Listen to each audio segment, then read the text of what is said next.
नमस्कार बच्चों। आज दिनांक 28/7/2020 को हम निषेचित अंडाणु का आरोपण एवं वृद्धि पढ़ेंगे। निषेचित अंडाणु में कोशिका विभाजन की क्रिया निषेचन के 24 घंटे के भीतर ही प्रारंभ हो जाती है।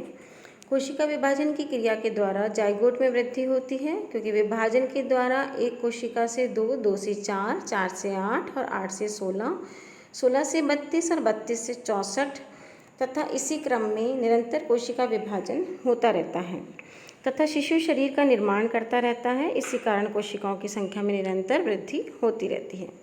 लेकिन सबसे बड़ी बात जो है वो ये है कि विभाजन के बाद प्रत्येक नई कोशिका के रूप और गुण में अपनी पूर्व कोशिका या मातृ कोशिका के समान ही, परंतु कुछ समय ही होती हैं, लेकिन कुछ समय के पश्चात एक निश्चित अंतराल पर ये कोशिकाएं अलग अलग भागों में बट जाती हैं तथा अलग अलग अंगों से त्वचा, पाचन प्रणाली, आँखें, फेफड़ा, हृदय, वृक्क, नाड़ी मंडल, मस्तिष्क, हाथ पैर आदि का निर्माण करती हैं। निषेचन से लेकर जाइगोट में कोशिका विभाजन की क्रिया 8 से 9 दिन तक निरंतर चलती रहती है, जिसके कारण इसके अंतःरचना में परिवर्तन होता रहता है। अंतःरचना में परिवर्तन होने के कारण ही निरंतर जाइगोट का या युग्मज का वृद्धि और विकास होता रहता है। हम देखेंगे कि बाह्य स्वरूप में कोई परिवर्तन नहीं देखने को मिलता, लेकिन इस बीच वह अपना पोषण स्वयं करता रहता है। लगभग 10 दिन में जाइगोट जो है गर्भाशय में पहुंच जाता है। गर्भाशय में पहुंचने के पश्चात गर्भाशय की दीवार मोटी, कोमल एवं गद्देदार होती है और मोटी, कोमल, गद्देदार होने के साथ साथ वह सॉफ्ट होती है, जिसके कारण युग्मज जो है इसके अंदर चिपक करके और इसमें अपने आप को अंतः स्थापित कर लेता है। अंतः स्थापन की क्रिया को हम आरोपण कहते हैं या इम्प्लांटेशन कहते हैं। अब इस समय जाइगोट का जो पोषण है वो माता के शरीर से होने लगता है। इस प्रकार निषेचित डिम्ब अर्थात जाइगोट अपना पोषण हेतु माता पर आश्रित हो जाता है। इसी दौरान निषेचित अंडाणु की ऊपरी परत फट जाती है और यह असमान आकार ग्रहण कर लेता है। इसमें अंकुर और अंगुलियों के समान कई उभार निकल आते हैं, जिसकी सहायता से गर्भाशय जीव मजबूती के साथ गर्भाशय की दीवार से चिपका रहता है। कोशिका विभाजन द्वारा कोशिकाओं की संख्या में लगातार वृद्धि होती है और भ्रूण का निर्माण होता है। भ्रूण की कोशिकाएं एक पिंड या गुच्छे के रूप में होती हैं, जिनको हम मोरूला भी कहते हैं। विकास क्रम में भ्रूण की बाहर की कोशिकाएं अंदर की कोशिकाओं से अलग होती हैं। इस तरह इसमें 2 परतों का निर्माण हो जाता है।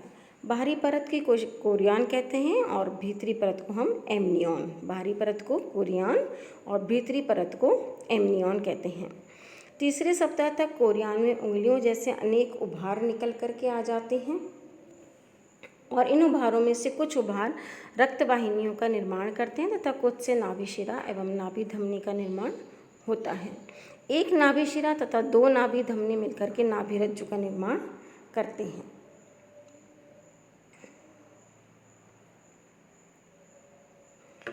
गर्भाशय की दीवार में जहाँ जिस स्थान पर जाइगोट आरोपित होता है वहाँ की दीवार का पृष्ठभाग अपरा के रूप में विकसित हो जाता है। अपरा का निर्माण। अपरा के निर्माण में माता के गर्भाशय के भीतरी भाग तथा जाइगोट का बाह्य परत कोरियन भाग होता है। इस प्रकार अपरा का निर्माण माता एवं शिशु दोनों के शरीर से होता है। माता का गर्भाशय की दीवार और शिशु के आंतरिक परत की, जाइगोट का आंतरिक जो परत है जिसको हम कोरियन कह रहे हैं, दोनों मिलकर के अपरा का निर्माण करते हैं और इसी पूरे गर्भकाल के समय अपरा के माध्यम से ही शिशु पोषण प्राप्त करता है। प्रारंभ में अपरा की रचना अत्यंत ही सूक्ष्म, महीन, पतले एवं कोमल धागे के समान होती है, जो शिशु के जन्म के समय तक बढ़कर काफ़ी मोटी हो जाती है तथा इसका वजन 400 से 500 ग्राम तक हो सकता है। संपूर्ण गर्भकाल में अपरा माता के गर्भाशय से मजबूती से चिपका रहता है तथा शिशु को पोषण प्रदान करता है। प्रसव के समय अपरा शिशु जन्म के साथ ही गर्भाशय की दीवार से अलग हो जाता है। अब अपरा के कार्य। गर्भस्थ शिशु का पोषण गर्भस्थ शिशु का पोषण चौथे माह से नाभिरज्जु की 2 धमनियों द्वारा होने लगता है। माता के शरीर से धमनियाँ शुद्ध रक्त लेकर शिशु के गर्भनाल तक पहुँचती हैं, जिससे शिशु का पोषण होता है। शिशु द्वारा विसर्जित कार्बन डाइऑक्साइड एवं अन्य उत्सर्जित पदार्थ जो होते हैं नाभिशिरा तथा माता के रक्त तक पहुँचाए जाते हैं। इस प्रकार अपरा शिशु को पोषण प्रदान करता है तथा शिशु द्वारा विसर्जित वर्ज्य एवं बेकार पदार्थों को उत्सर्जित भी करता है। अपरा के कार्य अगर हम एक नज़र में देखें तो पोषण ग्रहण करना भी है और अपने उत्सर्जन को बाहर निकालना भी है। तो माता के रक्त से शिशु पोषण प्राप्त करता है, ऑक्सीजन प्राप्त करता है, पानी प्राप्त करता है और साथ ही शिशु जो है अपने उत्सर्जित पदार्थों जैसे कार्बन डाइऑक्साइड है उसको अतिरिक्त पानी है उन सबको माता के रक्त तक पहुंचाता है।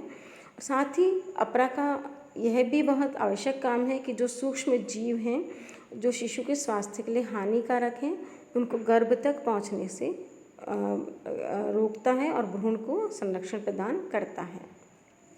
आते हम एक नज़र में देखें तो माता के शरीर से धमनियाँ जो हैं वो शुद्ध रक्त लेकर के शिशु के गर्भनाल तक पहुंचती हैं और ऑक्सीजन, पोषण और पानी पहुंचाती हैं। और साथ ही माता जो शिशु है उसके द्वारा विसर्जित जो कार्बन डाइऑक्साइड है, अन्य उत्सर्जित पदार्थ हैं वो शिराओं के द्वारा माता के रक्त तक पहुंचाए जाते हैं। तो इस प्रकार दोनों कार्य अपरा के द्वारा किया जाता है।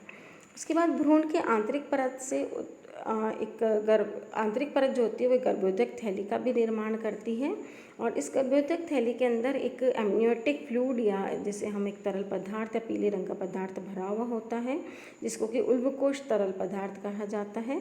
यह पूरे थैली के अंदर लिपटा रहता है तथा यह तरल पदार्थ भ्रूण को बाह्य आघात, चोट, दुर्घटना आदि से सुरक्षा प्रदान करता है। इसी तरल पदार्थ के कारण जो है गर्भाशय का तापमान सदैव शिशु के लिए एक समान बना रहता है और इसी कारण से गर्भस्थ शिशु जो है या भ्रूण जो है वो लगातार वृद्धि और विकास करता रहता है। अतः निषेचित अंडाणु का आरोपण एवं वृद्धि यहीं समाप्त होता है। आशा है ये बहुत अपरा जो है इसका कार्य जो है वो बहुत महत्वपूर्ण है, आप ध्यान से पढ़िएगा। और अब हम कल की जो क्लास है उसके अंदर हम पढ़ेंगे गर्भकालीन विकास की अवस्थाएं। धन्यवाद।